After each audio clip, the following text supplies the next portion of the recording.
Kilometre রেডিয়াসে যাতে গাড়ি প্রবেশ না করতে পারে, যেহেতু এখানে জনসমাগম ব্যাপক আকারে হবে, সেই জন্য মূলত 7টা আউটার পেরিফেরিতে রোড লাগিয়ে রোডগুলোকে বন্ধ করে দেওয়া হবে এখানে গাড়ি নিয়ে ঢোকা।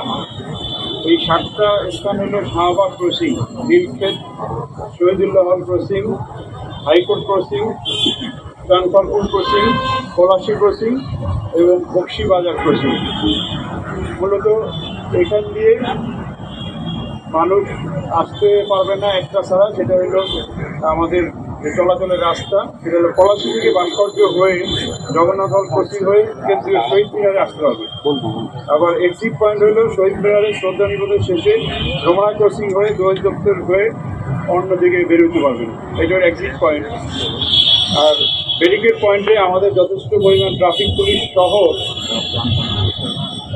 অন্যান্য পুলিশ সদস্যরা থাকবেন, ক্রাইম পুলিশ সদস্যরা থাকবেন। ব্যারিকেড পয়েন্ট যেহেতু কেউ অ্যাক্সিডেন্ট না করতে পারে বা ব্যারিকেড পয়েন্ট দিক দিয়ে যেহেতু কেউ না আসতে পারে একমাত্র পলাশী ক্রসিং ছাড়া।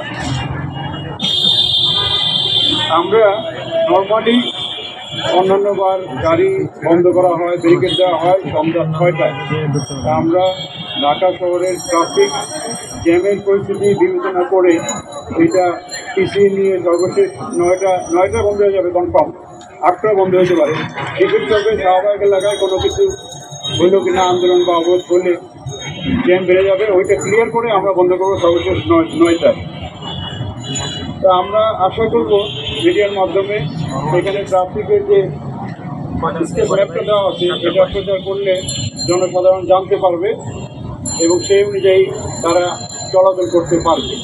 তার জন্য বলেছেন ইম্পর্টেন্ট পয়েন্ট 12টা 1 থেকে 12টা 40 পর্যন্ত ভিভিআইপি ভোটদানের বিষয় আছে, এই সময়টা যাতে অ্যাভয়েড করে জনসাধারণ, সেটাও আপনারা বলতে পারেন।